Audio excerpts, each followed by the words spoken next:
Here's the thing. It's 2020, about to be 2021. We're still arguing semantics during a pandemic about getting people aid. Let that sink in.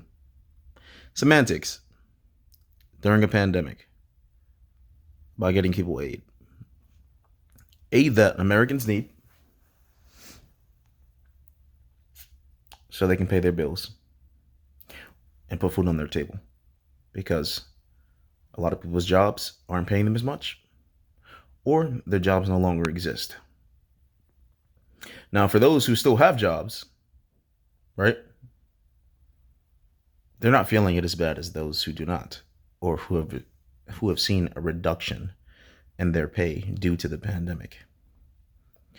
So they still live in la la land to an extent, not understanding the damage that's being done to this country and the damage that's being done to its countrymen because of the pandemic. Now, the pandemic is no one's fault. Well, yeah, for the most part, no one's fault. It's something that just happened. No one had really control over it. Now, of course, our representatives, not our leaders, didn't do their job in preventing it from spreading the way it has in this country due to interest, right? Due to money.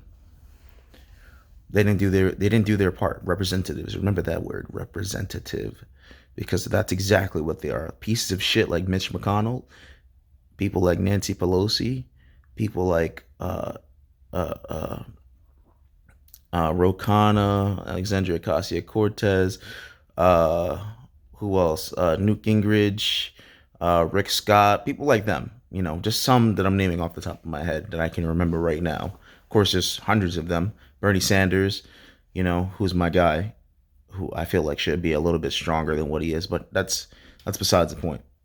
They are not leaders. They are representatives. People seem to forget that. They are supposed to represent the interest of the people. So far, they have not.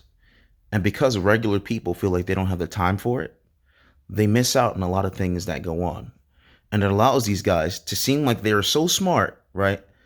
With writing a 600-page bill to give us $600 or to argue about giving us $2,000. Right? So I just wanted to let you know that for every word that seems complex, there's a simpler way to say it. The reason why they make things complex is so that way they know most people aren't going to take the time to try to figure it out and understand it. So they make it complicated for no reason. There is always a simpler way to say something. Okay? There's always a simpler term for a complex word. The reason people speak that way is to seem more educated, to seem like they're better than you. But that's not really the case, because those complex words are just shorter ways to say something, if you want to put it that way. You understand what I'm saying? But sometimes simple is the best. Simple is the best.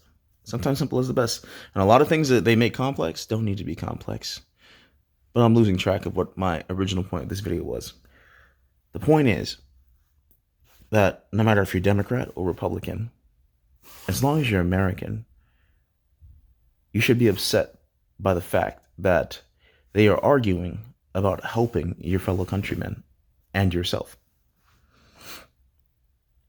I want to let you know this. If you didn't know this, they've given tax cuts to billionaires. On top of those tax cuts, those same billionaires have made more money during this pandemic than they ever did before.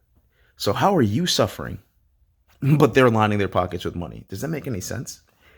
Think about that. You're suffering. You're losing money. You're losing your job. You're losing your place to live. You can't put food on your table. But these guys have gotten more money in the 9 months of this pandemic than they ever did before. They're richer than they were before. They could literally take half of what they earned, right, during this pandemic and still be rich. And still be richer, still be richer than they were previously, before the pandemic began. That's how much money they've made. The tax cuts that they've gotten. People say, oh, well, they create jobs. Okay, but you create their wealth. If you quit, right, what people don't understand is that they also have power. There's three parts of business. Oh, you've never started a business and so on and so forth, but it's just common sense. The three parts of business. Of course, you have the executives or whatever at the top, or the owners and CEOs and investors and so on and so forth. Then you have the employees, the regular employees, the day-to-day people like your janitors, or just the people doing the regular work on salary, where they're not making anything over 150 or maybe even $200,000 a year. Those guys, and then you have the consumer. Now, the part being left out a lot of times is the consumer, and of course, most importantly, the employees, because they keep cutting benefits and pay, and keep putting unrealistic not